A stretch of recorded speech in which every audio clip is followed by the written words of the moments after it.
welcome to Talk This. It's dangerous to podcast alone. I'm your one thing all the time. March to the end. Keep it going. Host Madelyn. I'm your other host, Emma. And thanks for tuning in to this week's show. It's 7 weeks in gaming, and I have so many games to talk about. So much game. So much game. I've got so much game. I'm known to have a lot of game. That's what they say. They say that Madelyn, she's got game. In fact, she's got so much game. Yeah. That's what they say. Yeah, but the first week's in gaming of 2025. I mean, okay, as I've hinted at, it's only Final Fantasy VII Rebirth. That's it. And so because of that, I should not start. Okay. Don't worry, folks. I'll break it up. To be clear, I played a lot of it. This is not a Madelyn week where I'm like, oh, I was so busy with work, I didn't play games. I played like dozens of hours of this. We figured out how to put her account on my PS5. In pursuit of playing more. Yeah. We'll get to that. Emma, talk about your stuff first, please. Please, please. Okay. So I was looking back and I really could not believe that the last time we did this was December 1st. I feel like I had talked about some of these games before. But I guess I hadn't. So Thanksgiving and Christmas are kind of confusing in terms of like categorizing. Yeah. Because I was like, oh, didn't we already figure out how to put Final Fantasy on your PlayStation when I was home last time? But we didn't. We didn't figure it out in November. Yeah. No, we didn't. We were stupid. I couldn't have said it better myself. So I guess I finished trying all the games in the UFO 50 collection. All of the games? I at least dusted off every cartridge. Oh, I know why you feel like you talked about this, because obviously we would have talked about some of these games in the year-end podcast. That's what's fooling you. Yeah, I do think it's that a little bit. But yeah, I dusted off all the UFO 50 games. There's probably like 3 to 7 that like I dusted off and opened and then was like, no thanks. And then went to the next one. Either because I wasn't clicking with it or because like it was like, oh, this is like a long experience, you know, that I was not ready to commit to. Now, I do not remember which games I had highlighted the last time I talked about UFO 50, because I'm pretty sure I was playing it at the time we did this last time. But I did play Party House, a deck building game. Oh, everybody loves Party House. Did it live up to the hype? It was very hard. It's very difficult. I found it as quite throwing difficult. A party is. I cleared one of the 5 scenarios. You throw a lot of parties in the real world, so... After like 5 tries, I think it took me. It is kind of luck-based, more than I feel like a lot of modern deck builders are. You know? Yeah. People don't like luck, so that makes sense. Yeah. Because I don't really think there's anything you can do besides like just let the next person in to your party. Yeah. Right? There's occasionally some of the characters who will have, like, oh, you can throw out a person, or something like that. But usually it's just, like, you add characters to your deck, and then you just open the door repeatedly until either the party is done or the cops come and crash your party. Woohoo! Yeah. I also liked Rail Heist, where you are on a train and you have to go get the treasure and then bring the treasure back to your horse in an escape. And it's stealth at the beginning, and then once you're seen, it's like becomes like turn-based kind of. I remember that one being a perennial favorite on people's reviews too. Pilot Quest is like an idle game sort of thing, which I spent an embarrassing amount of time on, honestly. Just clicking. Gotta love clicking. I love clicking. And then I liked Seaside Drive, which is like a horizontal shmup. I hate shmup. You hate the term shmup? I don't actually really know what it's from. Shoot 'em up. Oh, is that what it is? It's just a smash of shoot 'em up. That's my understanding. That does make sense now that you say it out loud. But I really hate it. But anyway, you have to sort of move as you brake, you get more like energy. So you like sort of move your car back and forth on a horizontal plane and then shoot things. I'm up. When I first started, I didn't understand that you could shoot. I thought you were just dodging. But I figured it out. I was very confused. I was like, why don't I have any points? Which seems to be a trend for me on some of these games. It's being like, I don't understand why I'm not getting points. And then I figured it out. Anyway, that's my UFO 50. I also played another smaller like anthology of games called Miniatures.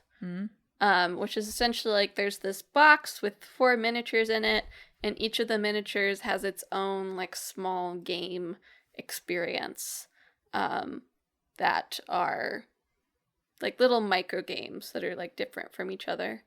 There's one where you're putting together like a little sea creature band, and so you have to like cause things to happen so that each of the little sea creatures can get their instruments.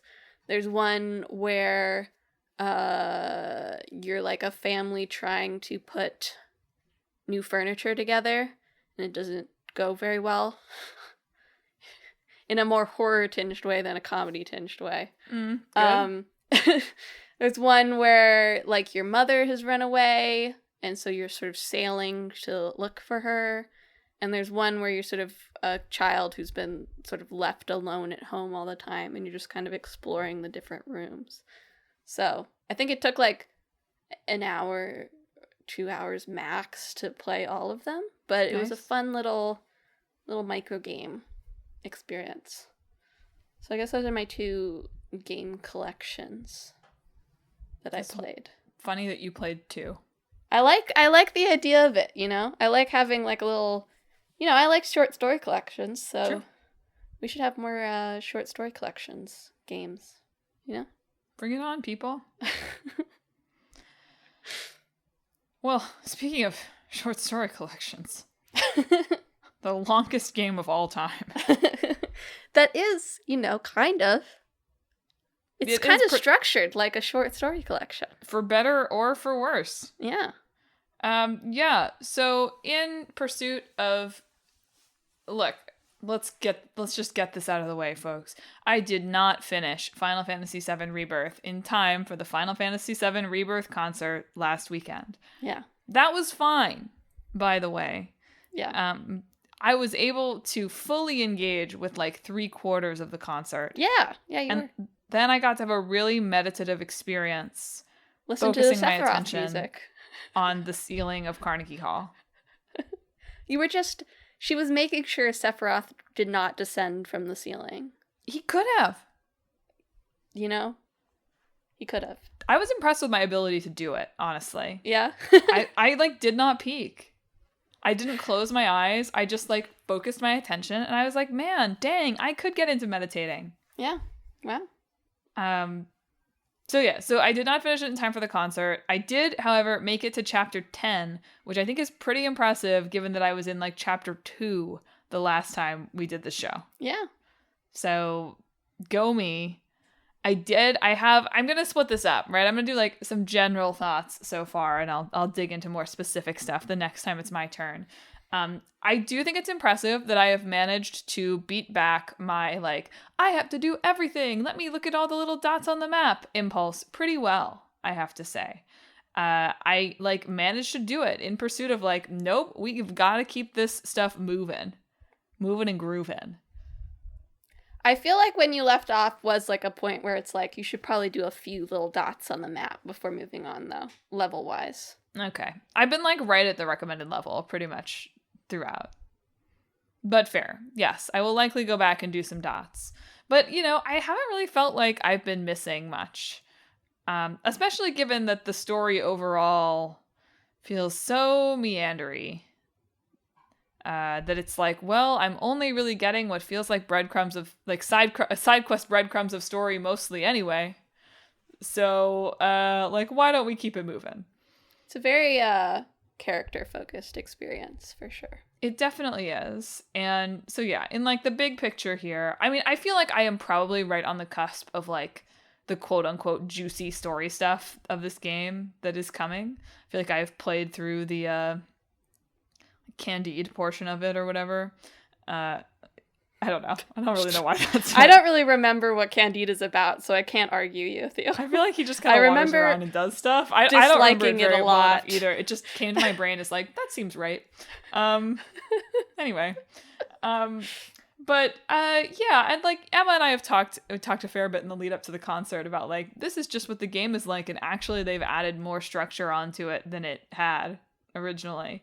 But man, the lack of like a narrative direction, it doesn't bother me that much moment to moment as I'm experiencing the stories, to be fair. But I was thinking about this as I was prepping for today. I was like, I think it was really beneficial for me for this game actually to have this sort of like, deadline. I've got to get through as much of it as possible, because I'm worried that otherwise, like, I was having a little bit of trouble getting myself to play it before Thanksgiving. I don't know. It just wasn't like, it wasn't that I wasn't liking it or anything. I just wasn't picking it up.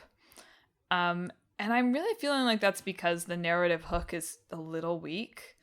And again, not that I'm not enjoying it moment to moment, not that I'm not enjoying these character-based stories, but it felt like, oh, this game is so huge, and like, what are we even doing? And so having that kind of deadline to say like, push the story forward, put in your hours, put in your reps here, I think has made playing this a better experience for me than it otherwise would have been, because I have felt like we are doing things and I am seeing story beats in a way that if I was meandering around finding every life spring, I think I would feel even less so.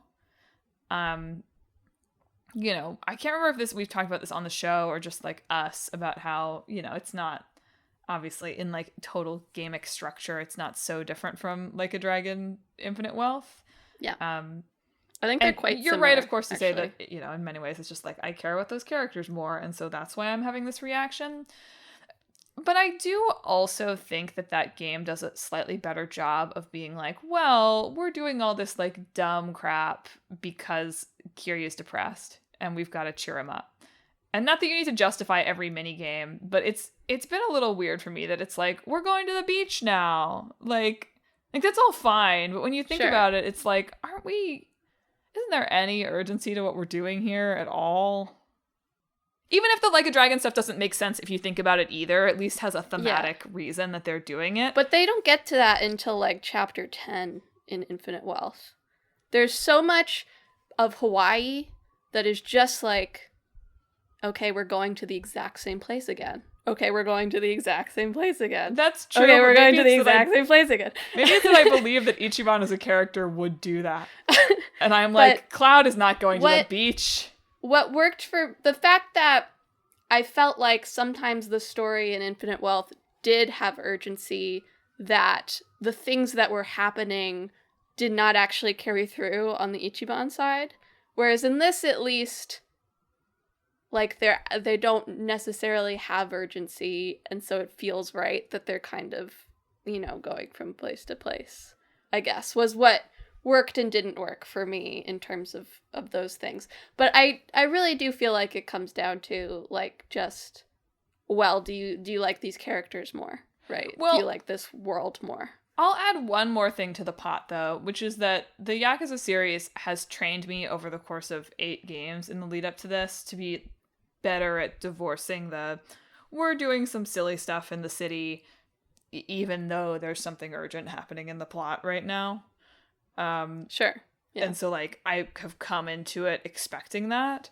Whereas I do feel like, well, there were certainly some diversions happening in Remake in the first one. I do feel like the first game, just by consequence of the source material, was much more tightly narratively focused and had... It's just funny to see these characters who had like a lot of urgency and drive and like a specific goals in that game now just be like, we're going to the beach. Yeah, Let's visit literally everyone's hometown. I'm and not I know saying- that there's reasoning behind that. It's just like, it's a little weird. Yes, I'm not saying you're wrong at all. I just really do think, because I raise my eyebrows whenever I see either this or Infinite Wealth on like a best narrative No, it's not. nominee. It's like, yes, they both have fun character work and like cool scenes, you know, but on a narrative level, they're not really working. And I do think ultimately, like, which one you enjoy more is kind of a personal thing. Just because I think that objectively they do have similar flaws, even if they express themselves in different ways. I think that's fair. I also think the mini games in Infinite Wealth are just better, but overall. I think Dundoko Island sucks. Sure, that's fine. That's my hot take. Just wait. They're gonna have a Dondoko Island for the third version of this. 100%. Anyway, I'll close my first portion of this by saying, so both like my boyfriend and I played the first remake like simultaneously. We were not in like a home at that point where it was really easy for us to be not watching each other play, but like we mostly were successful about it. So I don't really, the whole time is a little bit of a blur. This was during like the freezing cold times. Right. So how do we do that? I don't know. But theoretically, he's interested in playing this game, and I've played a lot of it while he's not been here, but some of it while he's been in the same space. And he really only managed to watch like half an hour of it twice, and found it bewildering. Well, there is a cartoon cat running around now, so. Like, him entering at Gold Saucer with, like, this 3/4 naked man and Kasith, and, like, them being like, Barrett shot up a school. It was, like, a very confusing entry point for him. Fair enough. Yeah, true. And yes, to reiterate what Emma said, we discovered the power of cloud saves. Yes. Which allowed me is going to be life-changing, because now I don't have to abandon my PlayStation 5 games as long as you own it, ? I think that because you bought Rebirth is digital for you. Yes. So I think that if you bought a disc and put it in your PlayStation, you wouldn't be able to access that on mine unless I also had the disc. Yeah. But I think if it's digital for you, it doesn't matter if I own it or not. One day we'll find out. One day we'll find out. But it was game changing. Literally.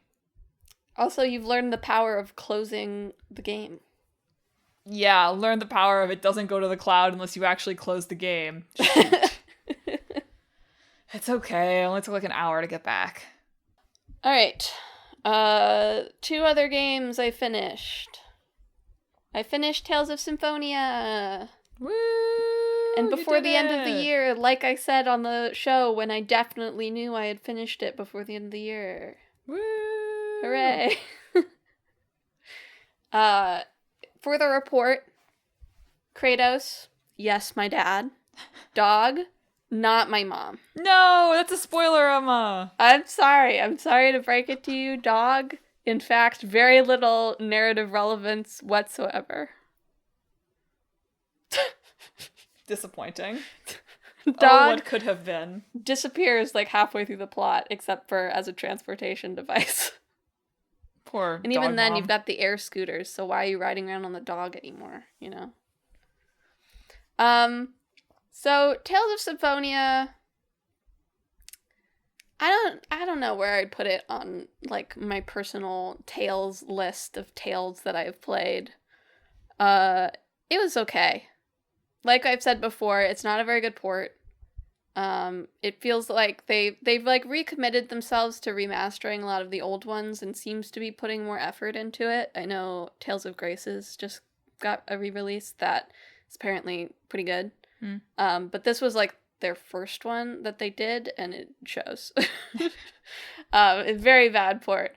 And I feel like one common problem I have with Tales games is, like, speaking of character stories, they always, like, introduce character stories and then they feel like they aren't tied to the central conflict in a way that's like interesting. I don't know. Like, so in this game there's Royal and Presea, and you discover that Royal used to be in love with Presea's sister and had to kill her when she turned into a monster, which is a repeating story throughout the game, right? There's a lot of people who, like, the Lloyd's whole parents thing is his mother turned into a monster and his father had to kill her. So in that way, it's, like, paralleling that, but they don't actually, like, bring that in a way, you know? You don't really get, like... Their resolution is like a weird... There's like a weird side plot that you do sort of randomly in the middle of the story before getting back into the action. But even then, it doesn't feel like it resonates with the rest of the characters going on, I guess, is what I'm saying.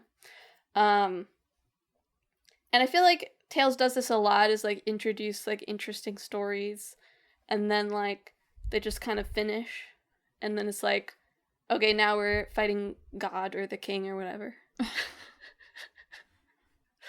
Like Tales of Vesperia does this too, where the main character has this whole thing of like, maybe we should murder the evil government, right? Maybe we should commit murder sometimes. And that's like interesting. And then it kind of just like gets dropped when like the central conflict comes back.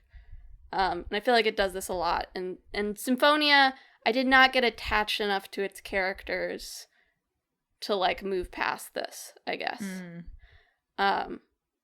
One of the games I have on my like list of things to replay this year is I really want to replay Tales of Berseria, which in my memory is like the Tales game that does the best job connecting the characters to like the central through line of the narrative, while still letting them have like their own character shining moments, you know?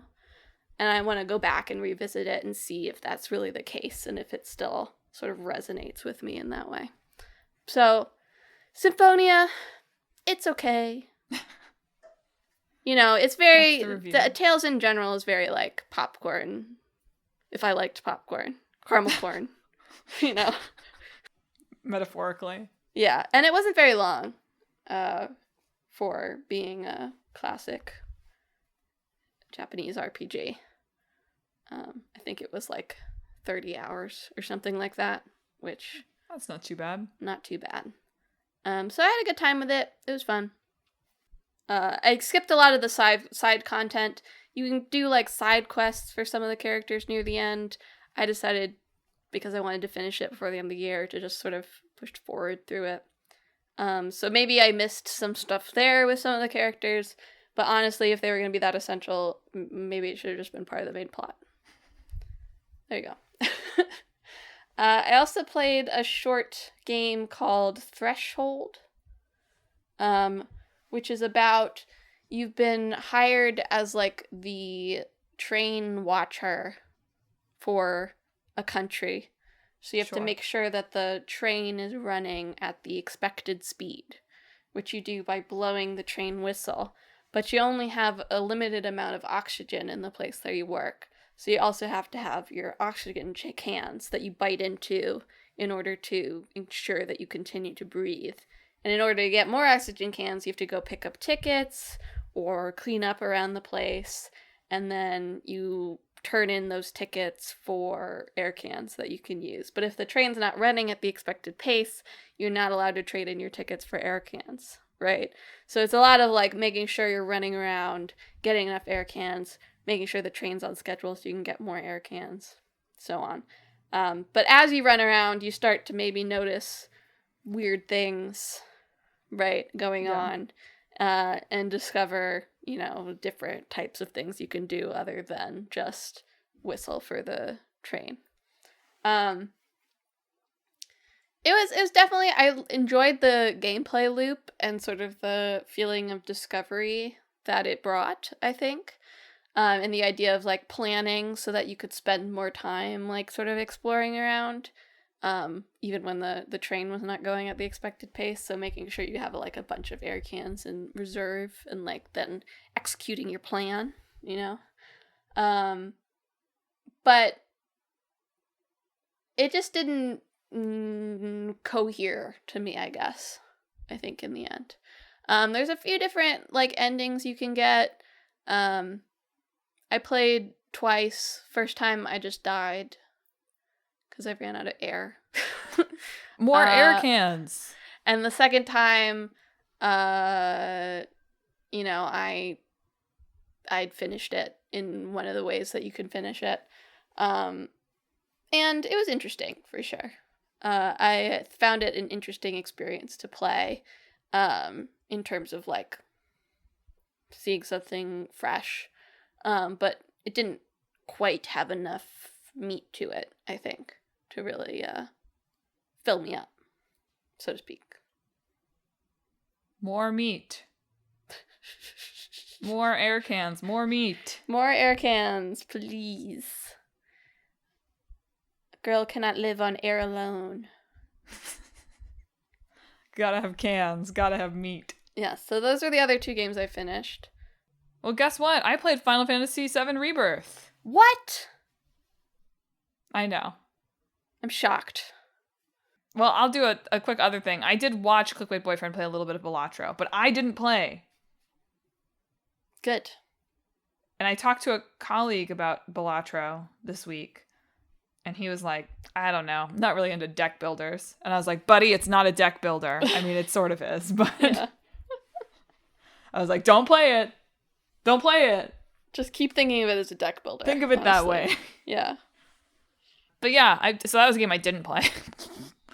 I played more Final Fantasy VII Rebirth. I played 8 or 7.5 chapters of it, or whatever. Yeah. Here are some more thoughts.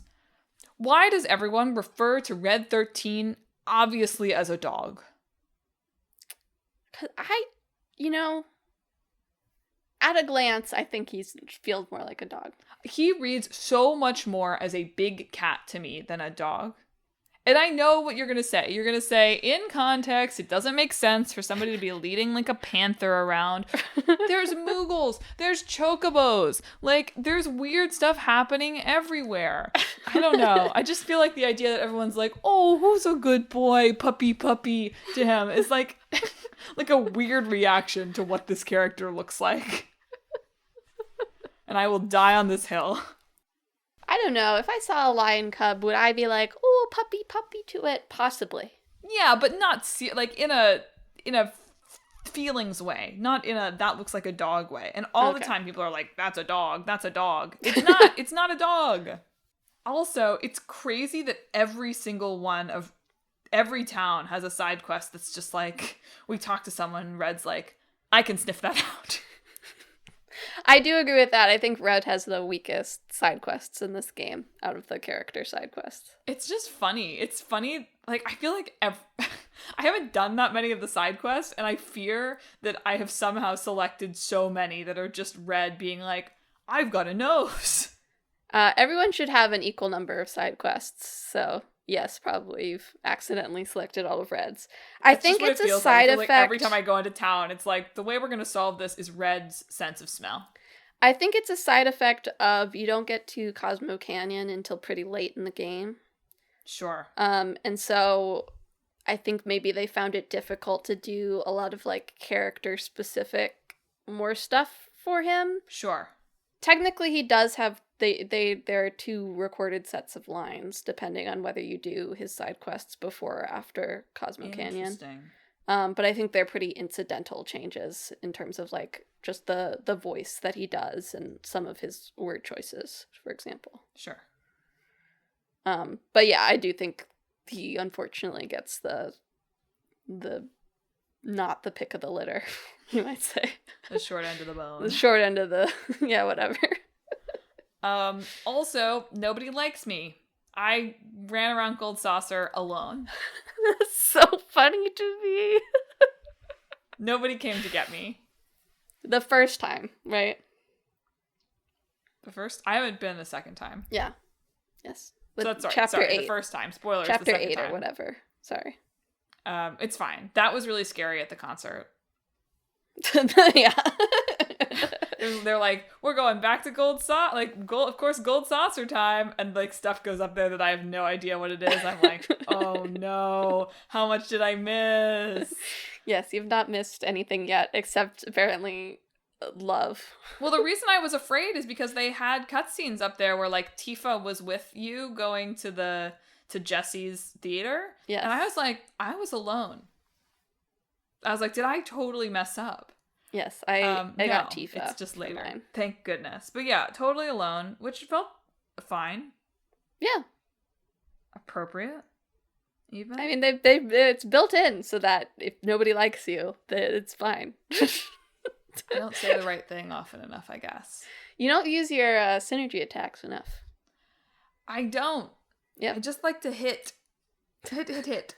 Because that gets you also relationship points. Barrett continues to be my favorite character to fight as by far. He was also easily. mine. Tifa has grown on me, if only because she puts that stagger meter up pretty fast. But like, definitely Barrett is I main Barrett for sure.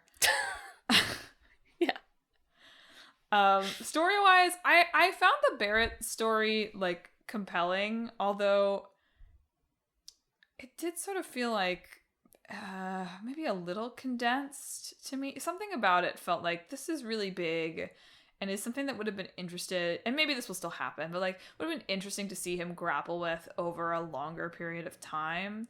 And it sort of just felt like, well, we're using like 2/3 of a chapter for this. I do think the Barrett storyline is really interesting in that you start to see how some of the environmental commentary stuff is very specifically about nuclear energy. Yeah. Because it was made in Japan in 1997. Right. Yeah. But I liked that, and I was, spoilers, like, bummed that it was, oh, his friend's dead now, and, like, we're just not going to talk about it again, mostly. And while that's in some ways probably character appropriate to Barrett, it still sort of felt like I was interested in digging into this trauma that he carries over a more extended period of time, or in a way that felt like it did also not feel like it came out of nowhere. Like, it made sense, but it also sort of felt like, well, like, man, we really don't know any of this about Barrett from before. So anyway, it was a good story that raised questions about other ways that it could have been threaded throughout in interesting ways for me, basically. What is up with the Tifa Scar thing, man? Like, I love Sephiroth's gaslight girl boss gatekeep. He's good at it.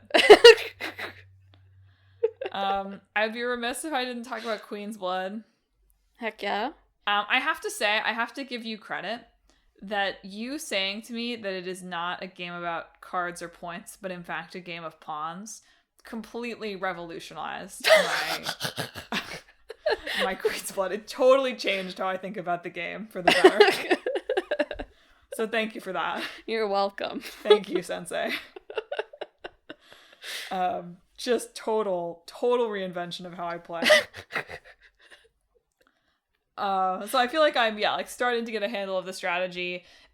They should really make physical ones, if only because I find the interface for switching cards out or like redoing your deck to be just a little bit like too much menuing for me. And I'm sure that I could put together a better deck than I have, but I'm just like not willing to do it. Sure.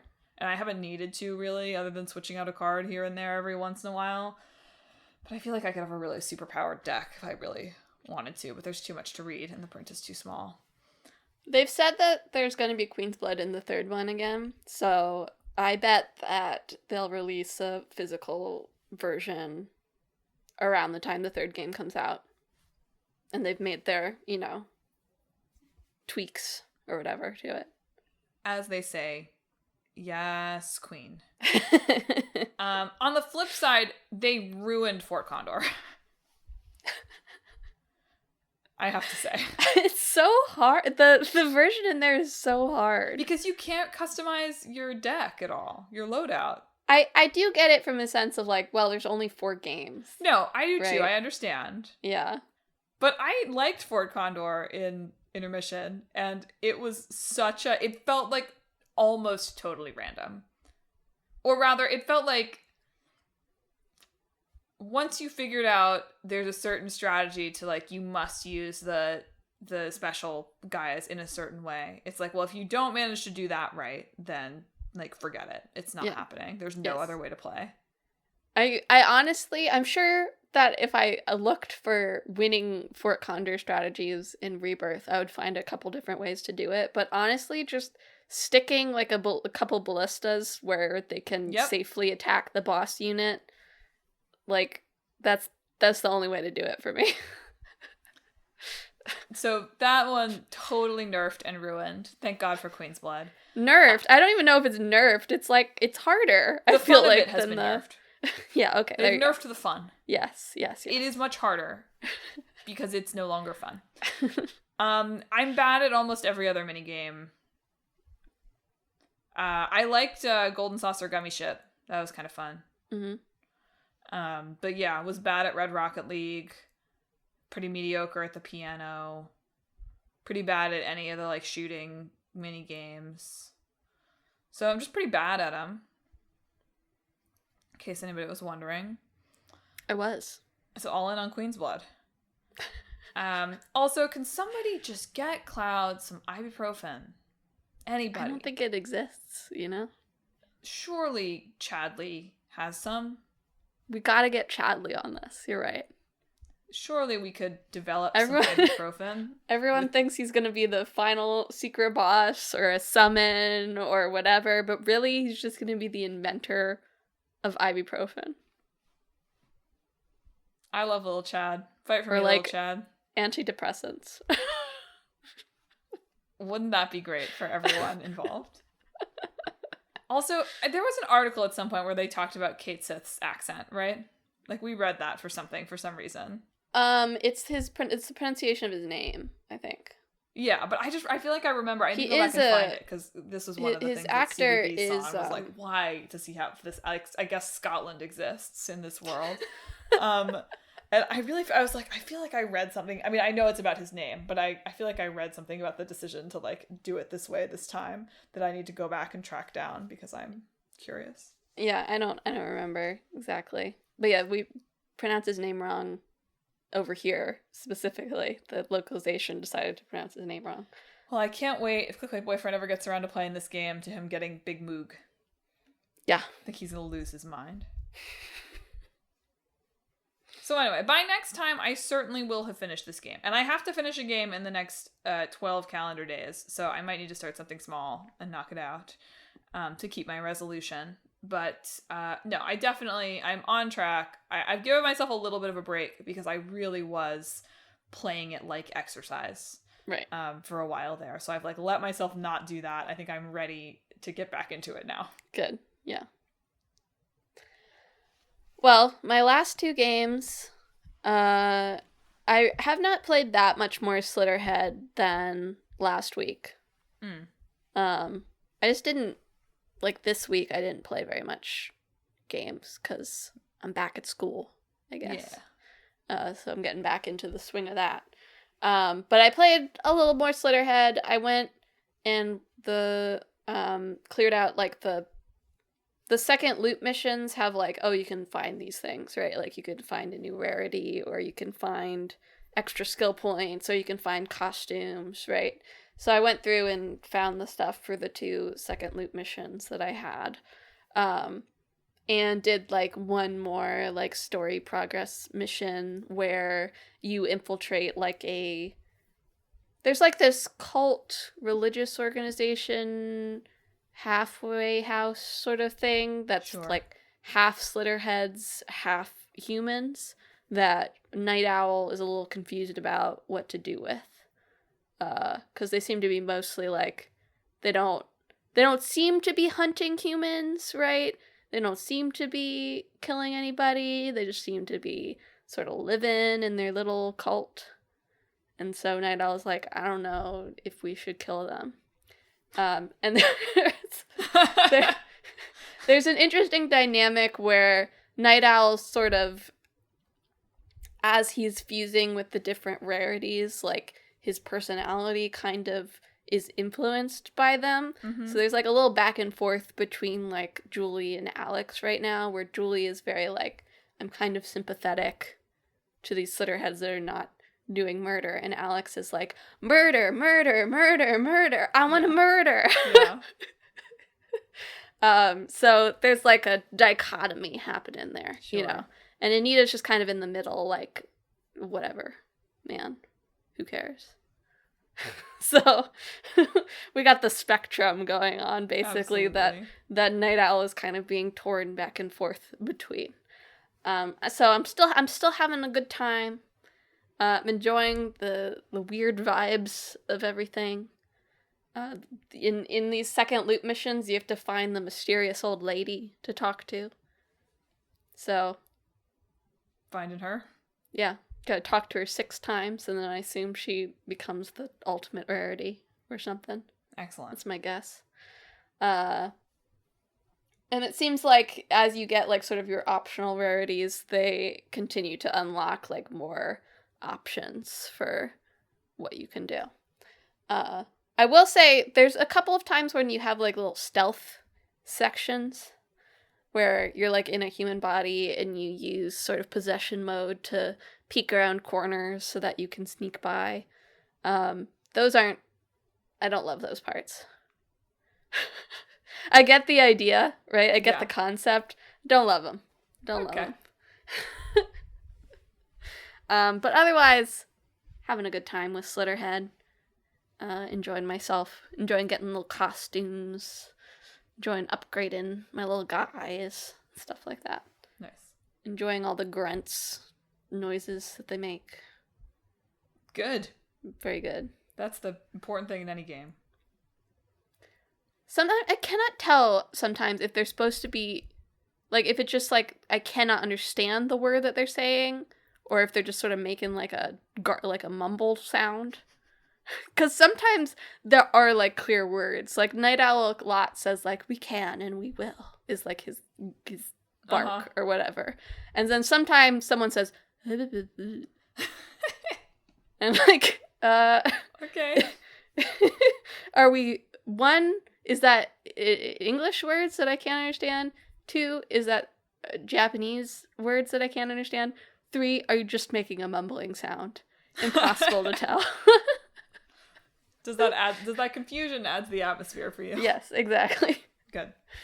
And then I have also been playing Fantasian Neo Dimension, which is the game from, what's the creator of Final Fantasy? Hironobu Sakaguchi, who works at Mistwalker now, and was the originator for the Final Fantasy series, and was previously stuck on Apple Arcade, by which I mean not there anymore, because Apple Arcade, like, doesn't exist anymore. But they have ported it now to consoles as a re-release. Very Final Fantasy in vibe.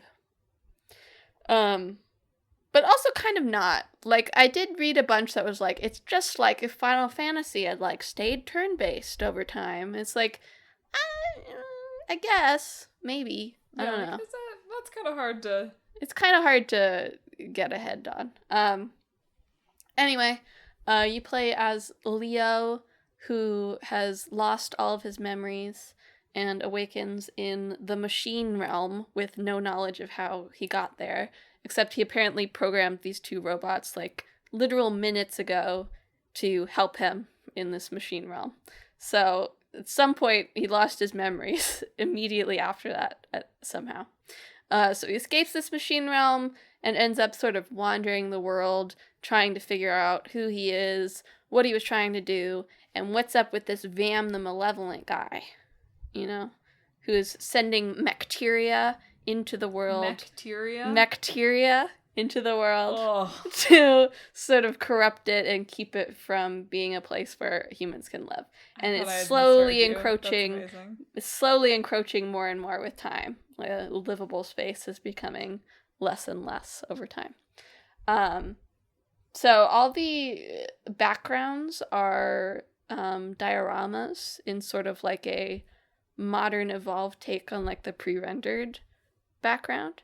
So they created all the background art as physical objects, took a lot of photos of them, and then they have the characters on top of them. Nice. Which creates a very cool sort of look for the thing. And then combat is turn-based, but also has like a directionality element to it. So your normal attack has like a certain direction it can go. So some of them can curve if they do magic. So if you want to curve around someone blocking someone in the back, you can do that with your normal attack. And then some special skills can cut through multiple enemies unless there's an enemy guarding in front of them, right? So a lot of the strategy is like lining up your shots to hit as many people as possible and then, you know, letting loose or whatever. Nice. Or if there's someone behind, like someone holding a shield, it's like making sure that your attacks can get by the person blocking to get to the person back there that's doing more damage, for example. Well, that sounds obviously like what Final Fantasy would have evolved into if it had stayed turn-based. The story vibes also, again, I haven't played a lot of classic Final Fantasies, right? Or any. I shouldn't say a lot. Yeah, well, both. I haven't played any. So it's hard to compare, like, the story vibes, but this feels very much more like, I don't know. It's just a little less, like, whatever. I guess I sound like the people saying 16's, like, getting back to the fantasy roots when it's always been kind of fantasy sci-fi. But it feels a little less sort of swords and sorcery that I associate the early Final Fantasies with being, yeah. I guess. But I'm enjoying it so far. I'm, like, mixed on the story. It's fine. But I'm enjoying the combat. And I really like how pretty everything looks. And it's also not that long. It's supposed to be like 20 to 30 hours. Manageable. So, perfectly manageable. Yeah. So, yeah. Those are my games. That's 7 weeks in gaming. That's 7 whole weeks in gaming. Should I talk more about Final Fantasy? No, I'm just kidding. We did play 7 games. Ooh. Between us. Ooh. Isn't that wild? Perfect. Well, listeners, did you play 7 games the past 7 weeks? Do you maybe wish there was a tiny bit more drive to Final Fantasy VII Remake? Just a itty bitty bit? What do you think the original Final Fantasies would have evolved into if they had stayed turn-based? What's your ranking of the Tales games? Are you murder, or maybe we shouldn't murder? If you have thoughts about this or anything else we talked about this week, hit us up on social media. We're on Facebook, Blue Sky, Instagram, and YouTube at Talk This Podcast. You can also visit our website, www.talkthispodcast.com, where you can read all about the show, check out the games in the hat, and read our blog, featuring Emma's annual ranking of anime openings and closings. Woohoo! But most importantly, if you enjoy the show, you ought to subscribe. We're on Apple Podcasts, YouTube Podcasts, TuneIn, Spotify, Pandora Podcasts, online and on the app, Overcast, Pocket Casts, wherever you can find podcasts. Subscribe to Talk This. A couple things. One, don't actually tell us if you're pro-murder. Yeah. Just putting that out there. Second thing, this... if all goes as planned, which it really hasn't so far, but if all goes as planned, this is the last 6 weeks in gaming that will not feature trails. Oh. Because the current thought is once I finish Slitterhead, that's when Reverie starts. Unbelievable. So, brace yourselves. Ah, here we go again.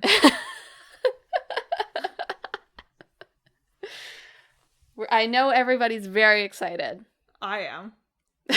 For the return of a Reverie report now. Which sounds better than the Cold Steel report, honestly. So. It does. Much more alliterative. Yeah.